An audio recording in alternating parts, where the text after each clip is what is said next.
Assalamualaikum warahmatullahi wabarakatuh. Bismillahirrahmanirrahim. Alhamdulillah wassalatu wassalamu ala Rasulillah wa alihi wa sahbihi wa mawalah amma ba'du. Bapak Ibu, teman-teman sekalian, kita lanjut ya. Karena ini pertemuan pertama, hari pertama, dua audio sekaligus ya. Audio yang tadi kita hitung sebagai pengantar. Audio ke-1. Ini audio ini yang akan menjadi audio ke-1 ya, yaitu kita mulai dari jam 1. Ya, harusnya sih nggak dari jam 1 ya, cuma untuk gampang mengingat nanti kita pada hari ke-10 berarti sudah jam 10 begitu ya. Untuk memudahkan kita mengingat sudah sampai mana perjalanan kita mengupas kehidupan Rasulullah Shallallahu alaihi wasallam. Baik, jam 1 di sini berarti jam 1 malam ya, atau jam 1 dini hari ya, atau jam 1 tengah malam. Apa yang dilakukan oleh Nabi Shallallahu alaihi wasallam? Sedang apa Rasulullah pada jam 1 tersebut? Sudah tahu kita jawabannya ya. Beliau masih dalam keadaan tahajudnya. Ya, pada jam 1 malam ya, itu beliau sudah mengerjakan sholat tahajud selama 2 jam. Dan beliau masih akan mengerjakan lagi sholat tahajud tersebut pada jam 1 itu pada 2 jam berikutnya. Subhanallah, luar biasa ya, sallallahu alaihi wa alihi wa sahbihi wasallam. Jadi kurang lebih Rasulullah itu bangun untuk sholat malam sekira pukul 11 malam atau pukul 23 ya. Dari mana patokannya pukul 23? Ini seperti yang sudah kita bahas pada pengantar, bahwa sejak awal beliau menerima wahyu surat Al-Muzammil ayat 3, nisfahu aw yanqus minhu qalila.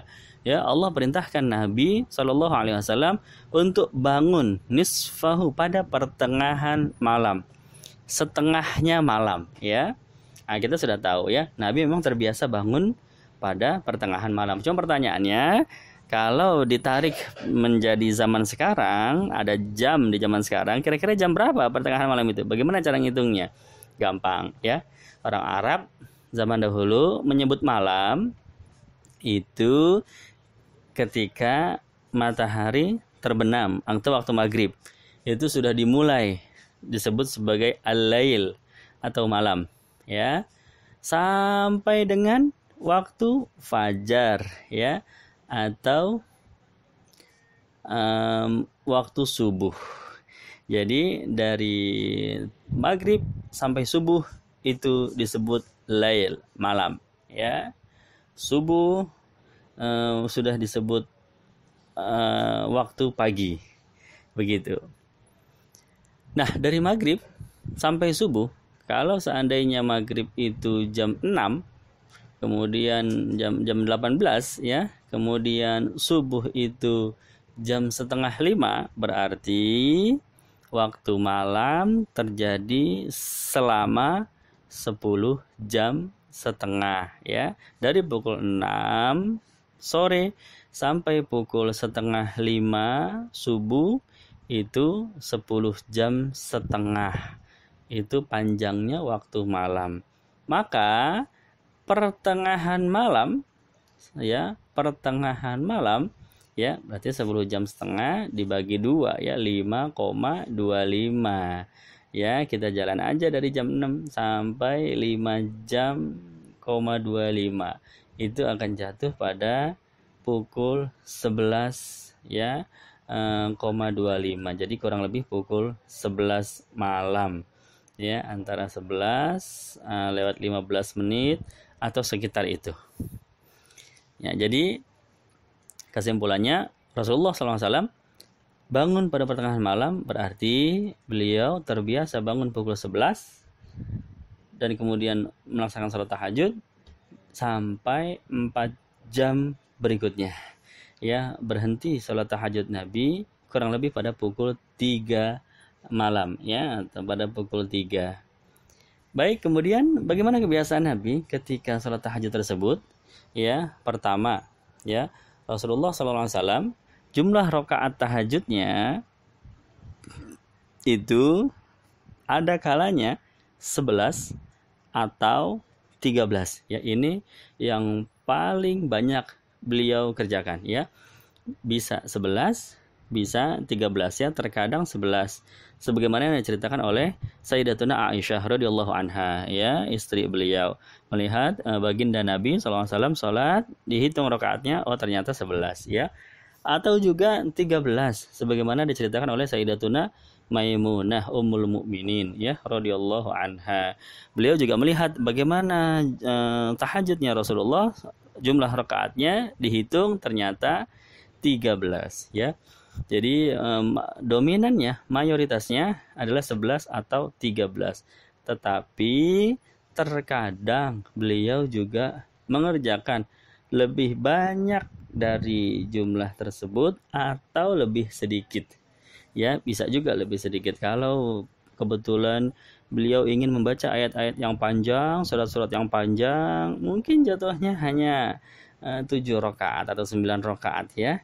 Begitu. Atau kalau ingin memperpendek, mungkin bisa sampai 20 rakaat atau 23 rakaat dan seterusnya. Jadi ada yang biasa dilakukan, ada yang tidak biasa dilakukan, ya. Yang biasa adalah 11 atau 13, ya. Yang tidak biasa tetapi juga pernah dilakukan oleh Rasulullah SAW adalah lebih panjang dari itu atau lebih pendek dari itu. Di mana Rasulullah SAW mengerjakan salat tahajud pada pukul 1, ya. Dimulai dari pukul 11 sampai dengan 12, sampai dengan jam 1, sampai dengan jam 2, jam 3 berhenti, ya, berarti 4 jam total. Di mana beliau mengerjakannya? Paling banyaknya Nabi mengerjakan di rumah, ya. Jadi salat tahajud beliau dikerjakan di rumah.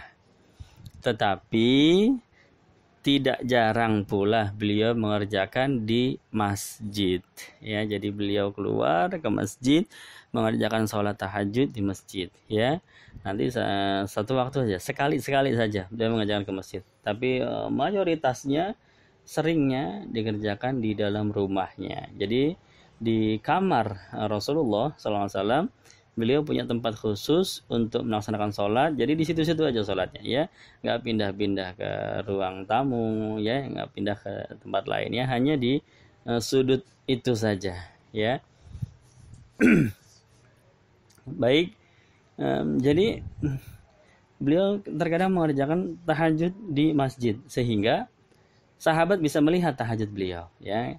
Sahabat-sahabat Rasulullah SAW, ya, malam juga mereka melakukan salat tahajud, ya. Mereka juga mengerjakan di rumah atau di masjid, ya. Nah, kalau kebetulan sama-sama di masjid ketemu dong sama Nabi, ya, maka mereka bisa melihat bagaimana salatnya Nabi. Nah, dari situlah banyak hadis yang menceritakan sahabat yang melihat tahajudnya Rasulullah SAW itu berarti Nabi sedang tahajud di masjid, ya. Tapi umumnya adalah di rumah, ya. Maka lebih banyak lagi riwayat dari istri-istri Rasulullah, dari Ummul Mukminin yang menceritakan tentang tahajudnya baginda Nabi Muhammad SAW, ya. Jadi jumlah rakaatnya seperti itu, tempatnya juga demikian. Bagaimana caranya? Kebiasaannya Rasulullah SAW itu kalau salat tahajud pasti, ya, selalu dimulai dengan 2 rakaat yang ringan, ya. 2 rakaat yang ringan. Jadi apa artinya? Artinya sholat pada rakaat pertama hanya membaca Fatihah saja, kemudian ruku, ya. Rukunya juga singkat, kemudian i'tidal, sujud, ya. Rakaat kedua juga hanya membaca Fatihah saja, kemudian ruku. Ini disebut 2 rakaat yang ringan, ya.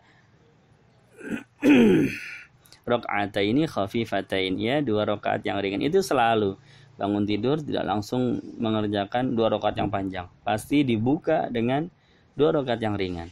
Dan kemudian selalu diakhiri dengan 1 rakaat sholat witir atau 3 rakaat sholat witir, ya.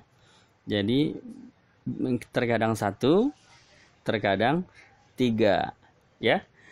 Jadi selalu dibuka dengan 2 rakaat dan selalu diakhiri dengan 1 atau 3, ya. Baik, ambil saja 3 lah contohnya, ya. Maka paket tahajudnya Nabi itu pasti lebih dari 5 ya, karena pembukaannya 2, penutupannya 3 ya. Maka tahajudnya intinya ya, kalau intinya 2 saja berarti minimal 7 rakaat tahajudnya Rasulullah SAW ya. 2 2 3 7 ya. Kalau ya, intinya 2, kalau intinya 4 rakaat berarti 2 4 3 ya, 9 dan seterusnya. Seperti itu. Jadi kebiasaan Nabi SAW ketika sholat tahajud seperti itu ya. Setelah 2 rakaat ringan, barulah beliau mengerjakan 2 rakaat yang panjang ya. Bayangkan durasi 4 jam ya, dari jam 11 malam hingga pukul 3, 4 jam.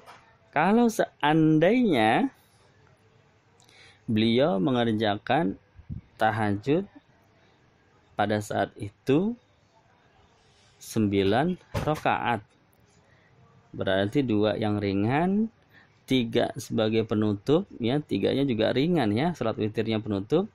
Maka inti tahajudnya ada 4 rakaat yang dikerjakan selama 4 jam. Maka 1 rakaat beliau bisa berdiri sepanjang 1 jam. Subhanallah ya. Ini panjang sekali bacaan surat yang dibaca oleh Rasulullah SAW ya. Rakaat pertama selesai Fatihah baca Al-Baqarah. Rakaat kedua selesai Fatihah baca Ali Imran. Rakaat ketiga ya, kemudian salam, kemudian bangun lagi beliau. Ya, rakaat ketiga membaca Al-Maidah. Rakaat keempat membaca An-Nisa. Subhanallah ya. Maka ketika Sayyidah Aisyah radhiyallahu anha melihat panjangnya salat Rasulullah SAW dan beliau melihat bengkak kedua kakinya baginda Nabi ya, karena salatnya panjang seperti itu, maka Aisyah bertanya kepada Rasulullah SAW, ya wahai Rasulullah, lima tasna'u hadza ya Rasulullah, wa qad ghufira laka ma taqaddama min dzambika wa ma ta'akhkhar. Ya, apa harus seperti ini ya Nabi, padahal engkau sudah diampuni dosa-dosamu yang sebelumnya maupun yang setelahnya. Qala sallallahu alaihi wasallam, afala akunu abdan syakura. Ya, maka Nabi menjawab, apa tidak boleh aku menjadi hamba yang bersyukur. Baik Bapak Ibu sekalian, ya ini jadi bagaimana sifat tahajudnya Nabi. Dan dari hadis ini ada hikmahnya yang luar biasa indah sekali ya. Ketika Sayyidah Aisyah bertanya seperti itu, jadi maksud pertanyaannya adalah, wahai Rasulullah, kenapa harus seperti ini tahajudnya? Harus panjang sekali padahal dosa-dosamu sudah diampuni. Artinya engkau wahai Rasul bukan dalam keadaan sedang memohon. Ya, bukan dalam posisi ya sedang memohon ya. Memohon seperti orang yang memohon dosanya dimaafkan, bukan ya. Dosanya sudah diampuni. Jadi bukan untuk memohon. Seandainya ya dalam posisi orang yang sedang punya permohonan kepada Allah, ya bolehlah panjang kayak begitu. Gitu maksudnya Sayyidatuna Aisyah begitu ya. Ya kalau orang yang lagi punya keinginan, orang yang lagi punya permohonan, ya pantaslah panjang kayak begitu. Tapi kan engkau enggak punya ya Rasulullah. Dosa-dosamu sudah diampuni, ya engkau sudah enggak lagi memohon agar dimaafkan dosanya. Lalu mengapa tetap seperti ini begitu? Maksud pertanyaannya Sayyidatuna Aisyah.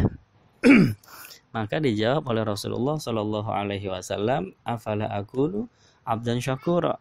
Ya, wahai Aisyah, panjang sholat ini memang bukan sebagai hamba yang sedang memohon, melainkan sebagai hamba yang sedang bersyukur. Ya, ini jawabannya indah sekali, bahwa ternyata justru dibalik pengertiannya, apa yang difahami oleh Sayyidatuna Aisyah itu dibalik oleh Rasulullah SAW, bahwa ya kalau sedang memohon kita mengerjakan ibadah yang panjang, maka ketika kita sedang bersyukur harusnya lebih panjang lagi begitu ya. Karena level orang yang sedang bersyukur itu di atasnya orang yang sedang memohon ya. Jadi ya memang pantas kalau tahajud beliau demikian panjangnya, karena levelnya sudah level orang yang sedang bersyukur kepada Allah Subhanahu wa taala ya. Begitu. Jadi hikmah dari percakapan ini adalah, Bapak Ibu sekalian dan teman-teman yang dimuliakan Allah, kita itu kalau dalam rangka syukur kepada Allah harusnya ibadah kita lebih banyak dibandingkan dalam rangka kita memohon kepada Allah. Bukan sebaliknya, selama ini sebaliknya ya. Kita lagi punya keinginan nih ya, kita lagi punya permohonan, kita lagi punya hajat sama Allah ya. Ibadah kita banyak dong ya. Duha bisa sampai 8 rakaat ya, tahajud bisa lama, sedekah bisa berkali-kali ya. Kenapa? Kita lagi punya keinginan, lagi punya permohonan. Tapi begitu keinginan tersebut diberikan oleh Allah, begitu permohonan kita dijawab oleh Allah ya, berarti kita bersyukur dong ya. Alhamdulillah ya Allah, kita bersyukur dikabulkan doa kita. Nah, dalam keadaan syukur itu seharusnya seyogianya ibadah kita lebih banyak lagi daripada sebelumnya ketika kita dalam keadaan memohon ya. Kalau sebelumnya duha kita 8 rakaat ya, nah sekarang lagi bersyukur harusnya lebih dari 8. Kalau sebelumnya tahajud kita sudah banyak, harusnya begitu kita dalam keadaan bersyukur lebih banyak lagi. Mengapa? Karena levelnya orang yang bersyukur lebih tinggi di atasnya daripada levelnya orang yang sedang memohon. Itu kurang lebih hikmah yang indah sekali dari percakapan antara baginda Nabi Muhammad SAW dengan istri beliau Sayyidatuna Aisyah radhiyallahu anha. Baik, Bapak Ibu, teman-teman sekalian, jadi kesimpulannya, apa yang dilakukan oleh Nabi pada jam 1 dini hari atau jam 1 malam, beliau masih dalam keadaan tahajudnya yang sudah dimulai sejak pukul 11 malam yang lalu ya. Dan terus seperti itu ya, setiap malam inilah dia aktivitas beliau.